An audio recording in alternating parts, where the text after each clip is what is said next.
నమస్తే welcome to our channel. AP liquor స్కామ్లో కీలక పరిణామం చోటు చేసుకుందని చెప్పుకోవచ్చు. మరి సిట్ అధికారులు ఇటీవల చెవిరెడ్డి భాస్కర్ రెడ్డి, చెవిరెడ్డి మోహిత్ రెడ్డి ఇంకా చాలామంది ఇంట్లో సోదాలు చేసిన సంగతి తెలిసిందే. మరి మొత్తానికి చెవిరెడ్డి భాస్కర్ రెడ్డి, చెవిరెడ్డి మోహిత్ రెడ్డి తిరుపతిలో కొన్ని వందల ఎకరాల భూములను కొన్నారని, అదేవిధంగా స్థిరాస్తి వ్యాపారం కూడా చేశారని చెప్పి సిట్ అధికారులు అయితే గుర్తించారు. అసలు ఈ లిక్కర్ స్కామ్ ఇంకా ఎక్కడి వరకు దారితీస్తుంది? మరో పక్కన చూసుకున్నట్లయితే సజ్జల భార్గవరెడ్డి ప్రమేయం కూడా ఉందని సిట్ అధికారులు గుర్తించారు. మరి రెడ్ శాండిల్ స్మగ్లర్ అయినటువంటి విజయానందరెడ్డి కూడా, వీళ్ళు ముగ్గురు మోహిత్ రెడ్డి, విజయానందరెడ్డి, అదేవిధంగా సజ్జల భార్గవరెడ్డి డైరెక్టర్గా పనిచేసిన ఆఫీస్ కూడా ఈ లిక్కర్ స్కామ్లో వెలుగులోకి రావడం ఇంకా ఎక్కడి వరకు దారి తీస్తుంది? అసలు రేపో మాపో తాడేపల్లి ప్యాలెస్ తలుపు తడతారు అనుకునేటువంటి నేపథ్యంలో ఇటువంటి పేర్లన్నీ బయటికి రావడం, ఇంకా మరి పెద్దిరెడ్డి రామచంద్రారెడ్డి కూడా ఇందులో ఇన్వాల్వ్ అయి ఉన్నారా? ఎందుకంటే విజయానందరెడ్డి రెడ్ శాండిల్ స్మగ్లింగ్ చేశారు కదా. రెడ్ శాండిల్ స్మగ్లర్లో చిత్తూరులో పెద్దిరెడ్డి రామచంద్రారెడ్డి అండతోనే ఎక్కువగా జరిగింది అని కూడా చెప్తూ ఉంటారు. మరి ఇదే అంశంపైన చర్చించడానికి మనతో పాటుగా ఉన్నారు senior journalist doctor Bharat Reddy గారు. నమస్తే సార్. నమస్తే. ఏపీ లిక్కర్ స్కామ్ ఇంకెక్కడి వరకు దారితీస్తుంది? ప్రస్తుతం ఏపీ రాజకీయాల్లోనే కాదు, దేశ రాజకీయాల్లోనే ఇదే చర్చనీయాంశంగా మారింది సార్. మరి రేపో మాపో తాడేపల్లి ప్యాలెస్ ని తలుపు తడతారు సిట్ అధికారులు అని చెప్పి అందరూ అనుకుంటున్నటువంటి నేపథ్యంలో ఈ విజయానందరెడ్డి కానివ్వండి, సజ్జల భార్గవరెడ్డి పేరు, ఇకపోతే చెవిరెడ్డి భాస్కర్ రెడ్డి, చెవిరెడ్డి మోహిత్ రెడ్డి ఇద్దరు కలిపి వందల ఎకరాల భూములను కొన్నారని, రియల్ ఎస్టేట్ వ్యాపారం చేశారని కూడా సిట్ అధికారులు గుర్తించారు. మరో పక్క చూసుకున్నట్లయితే ఇక్కడ ఇందులో కీలకంగా విజయానందరెడ్డి రెడ్ శాండిల్ స్మగ్లింగ్ చేసి ఆయన జైల్లో ఉన్నారు. జైల్లో ఉన్నప్పుడు కూడా చెవిరెడ్డి భాస్కర్ రెడ్డి పరామర్శకు వెళ్లారు. మరి మొత్తానికి రెడ్ శాండిల్ స్మగ్లింగ్ అనగానే పెద్దిరెడ్డి రామచంద్రారెడ్డి గుర్తొస్తారు అందరికీ. అంటే ఈ లిక్కర్ స్కామ్ లో కొడుకుతో పాటు పెద్దిరెడ్డి రామచంద్రారెడ్డి కూడా ఇన్వాల్వ్ అయ్యి ఉన్నారా అని చెప్పి కొందరైతే అనుమానం వ్యక్తం చేస్తున్నారు. మరి మీరేమంటారు? లిక్కర్ స్కామ్ కు సంబంధించి మనం గత 4-5 నెలల చర్చిస్తుంటే ఒక్కొక్క పేరు బయటికి వస్తున్న నేపథ్యంలో ఇదొక సీరియల్ని తలపిస్తుంది, ఒక సినిమాని తలపిస్తుంది. ఎందరు ఇన్వాల్వ్ అవ్వాలో అందరు ఇన్వాల్వ్ అవ్వాల్సిన పరిస్థితి కనిపిస్తుంది. ఐర్ అనేది మనకు కనిపిస్తుంది. అంటే పెద్ద స్కామ్. మనం అనుకోవడం ఏంటంటే సిట్ దర్యాప్తు పూర్తయిన తర్వాత, వాస్తవాలు వెలుగులోకి వచ్చిన తర్వాత అసలు భారతదేశంలోనే ఇది ఒక పెద్ద స్కామ్గా నిలిచిపోయే అవకాశం ఉంది. గతంలో కేవలం 400 కోట్లు, దీంతో కొన్ని మనం చూసుకుంటే బోఫర్స్ కుంభకోణం కానీ, మిగతా కుంభకోణాలు మనం చూసుకుంటే టెలిస్కామ్, దీనికి సంబంధించి 2G స్కామ్ చూసుకుంటే దీని ముందు అవన్నీ కూడా చాలా చిన్నవిగా కనిపించే అవకాశం ఉంది. దేశంలోనే అతిపెద్ద కుంభకోణంగా, అతిపెద్ద స్కామ్గా నిలిచిపోయే అవకాశం కనిపిస్తుంది. 3,500 కోట్లకు సంబంధించి గుర్తించడం జరిగింది. 3,500 కోట్ల కుంభకోణం జరిగిందనేది సిట్ ఆల్రెడీ గుర్తించడం జరిగింది. అందులో 300 కోట్లు ఎన్నికల ప్రచారానికి, ఎన్నికల అభ్యర్థుల ప్రచారానికి వినియోగించారు అనేది కూడా ప్రాథమికంగా వాళ్ళకు ఒక నిర్ధారణకు రావడం.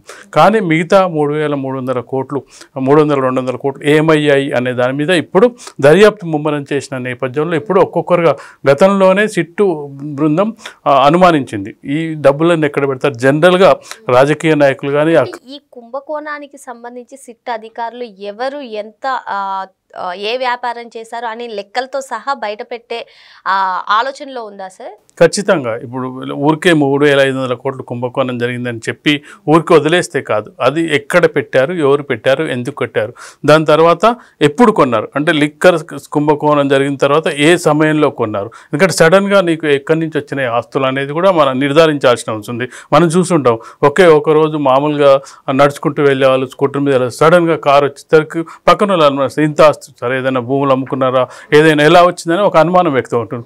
అలాంటి సందర్భంగా దాదాపుగా నీకు హైదరాబాద్లో కానీ, ఏపీలో కానీ, బెంగళూరులో కానీ వివిధ ప్రదేశాల్లో భూముల మీద ఎక్కువగా రియల్ ఎస్టేట్ ఎక్కడ పనికి వస్తుందంటే, ఈ స్థిరాస్తి వ్యాపారం ఎక్కడ పనికి వస్తుందంటే అక్రమ సంపాదనను సక్రమంగా చేయడానికి, దాన్ని వైట్గా మార్చడానికి ఇది పనికొస్తూ ఉంటుంది. ఇప్పుడు మనం ఎగ్జాంపుల్ చెవిరెడ్డి భాస్కర్ రెడ్డిని ఇప్పుడు గుర్తించడం జరిగింది. అతను A38గా ఉండడం, వాళ్ళ కొడుకు A39గా ఉండడం జరిగింది. అతన్ని గుర్తించినప్పుడు దాదాపుగా అతను అక్టోబర్ 2022లో 6 కోట్లతోటి భూమి కొన్నారు, 260 ఎకరాల భూమి కొన్నట్టు. దాని తర్వాత దాన్ని రియల్ ఎస్టేట్ వ్యాపారంగా మార్చినట్టు. ఒకసారి రియల్ ఎస్టేట్ వ్యాపారంగా మారిస్తే అది దాని పేరు కూడా వెంకటేశ్వర, ఆయన తిరుపతిలో ఉన్నాడు కాబట్టి వెంకటేశ్వర స్వామి పేరు మీదనే దాన్ని, అంటే అక్రమ ఆస్తుల్ని కూడా దాని పేర్లను పెట్టుకునేటప్పుడు కూడా దేవుణ్ణి వదలట్లేదు. చిత్తూరు జిల్లా వాసయండి వదలకుండా దాన్ని పెట్టుకోవడం జరిగింది. అంటే ఇక్కడ మనం గమనించాల్సింది ఏంటంటే, ముఖ్యంగా ఇప్పుడు ఇది గుర్తించింది, ఒక్కొక్కటిగా గుర్తించుకుంటూ వెళ్ళడం జరుగుతుంది. మీరు చెప్పినట్టుగా 300 కోట్లు ఆల్రెడీ ఆల్రెడీ చెవిరెడ్డి భాస్కర్ రెడ్డి ద్వారానే అభ్యర్థులకు అందడం జరిగింది. ఇప్పుడు చెవిరెడ్డి భాస్కర్ రెడ్డి భూములు కొన్నట్టు. అంటే ఇక్కడ చెవిరెడ్డి భాస్కర్ రెడ్డి పాత్ర మిగతా వాళ్ళకంటే ఎక్కువ ఉందా? చెవిరెడ్డి భాస్కర్ రెడ్డికి కొంత కేటాయించారా? ఇక్కడ 300 కోట్లు, అక్కడ ఇక్కడ ఒక కొంత అమౌంట్ మిగతా వాళ్ళకి ఎంత కేటాయించి వివిధ పేర్లలో మనం చూసుకున్నట్టయితే వాళ్ళ పేరు మీద కాకుండా వాళ్ళ కుటుంబ సభ్యుల పేర్ల మీద, వాళ్ళ బినామీల పేరు మీద భూములు, ఆస్తులు, బంగారం. మళ్ళీ ఈ భూములు ఏదైతే రియల్ ఎస్టేట్ వ్యాపారం ఇదంతా కూడా క్యాష్ రూపేనే జరిగింది, డిజిటల్ ఎక్కడా లేవు. మరి లిక్కర్ స్కామ్లో కూడా మనం మొదటి నుంచి చూసుకున్నట్లయితే ఇదే అంశం సార్. ఎందుకు డిజిటల్ ట్రాన్సాక్షన్స్ లేవు, ఓన్లీ క్యాష్ అని చెప్పి. మరి ఇప్పుడు చూసుకున్నట్లయితే వీళ్ళు కూడా ఈ వ్యాపారం ఏదైతే చేశారో క్యాషే. మరి ఇప్పుడు చెవిరెడ్డి భాస్కర్ రెడ్డి ఏదైతే అంటున్నారో అసలు నా ప్రమేయం లేదు అని చెప్పి ఆయన ఎప్పుడు చెప్తూ ఉంటారు. మరి దీన్ని ఏ విధంగా ఆయన చెప్తుండొచ్చు? ఖచ్చితంగా ఎవరైనా బ్లాక్ మనీని వైట్ చేసుకోవాలంటే true digital transaction, bank transaction ద్వారా వెళ్ళినట్టయితే అది ఖచ్చితంగా బయటపడే అవకాశం ఉంటుంది. కాబట్టి క్యాష్ ట్రాన్సాక్షనే చాలా చోట్ల మనం వ్యాపారస్తులను కూడా చూస్తుంటాం. కొన్ని చోట్ల వాళ్ళు మనం ఫోన్పే, జీపే కొడతామంటే వాళ్ళు తీసుకోరు, వాళ్ళు ఖచ్చితంగా కూడా క్యాషే కావాలంటారు. దానికి కారణం ఏంటంటే క్యాష్ తీసుకుంటే వాళ్ళు లెక్క చెప్పే అవకాశం ఉండదు. డిజిటల్ ట్రాన్సాక్షన్ అయితే ఖచ్చితంగా కూడా నీకు ఐటీ వాళ్ళ దగ్గరికి ఇన్ఫర్మేషన్, ఎందుకంటే మనం ఇప్పుడు అంతా కూడా పాన్ కార్డు, ఆధార్ కార్డు ఇవన్నీ కనెక్ట్ అయిన తర్వాత ప్రతి ట్రాన్సాక్షన్ కూడా బ్యాంక్ ట్రాన్సాక్షన్ ఐటీ వాళ్ళకి తెలిసే అవకాశం ఉంది. కాబట్టి దాని నుంచి జాగ్రత్త పడడానికి ఎక్కువ మంది దాన్ని క్యాష్ రూపంలోనే తీసుకునే అవకాశం ఉంటుంది. కాబట్టి వాళ్ళు ఆ విధంగా అంటే దొరకకుండా ముందు నుంచి కూడా పకడ్బందీ ప్రణాళికగా లిక్కర్ స్కామ్ దొరకకుండా, నిజానికి ఒకవేళ కనుక వైఎస్ఆర్సీపీ కనుక మళ్ళీ అధికారంలోకి వచ్చినట్టయితే ఇవన్నీ బయటికి వచ్చి ఉండేవే కావు. మరో 5 ఏళ్ల పాటు దీన్ని అంటే కవర్ చేసుకునే వాళ్ళు ఎక్కడో అక్కడ కవర్ చేసుకొని అంటే మాకేం తెలియదు, లిక్కర్ స్కామ్ ఏం జరగలేదు అనే ఒక లైన్ ఇచ్చే అవకాశం ఉండేది. కానీ వాళ్ళ దురదృష్టమో, ఆ ఏపీ ప్రజల అదృష్టమో, వాళ్ళ ప్రభుత్వం కూలిపోయి టీడీపీ ప్రభుత్వం, కూటమి ప్రభుత్వం అధికారంలోకి రావడం వల్ల ఇవన్నీ బయటపడుతున్నాయని చెప్పొచ్చు. ఇవన్నీ ఎందుకంటే ఈ ఢిల్లీ లిక్కర్ స్కామ్ కంటే, తెలంగాణ లిక్కర్ స్కామ్ కంటే పెద్ద స్కామ్ జరిగిందని గతంలో ఆరోపణలు వచ్చినప్పటికీ వాటి ఆధారాలు రాలేదు.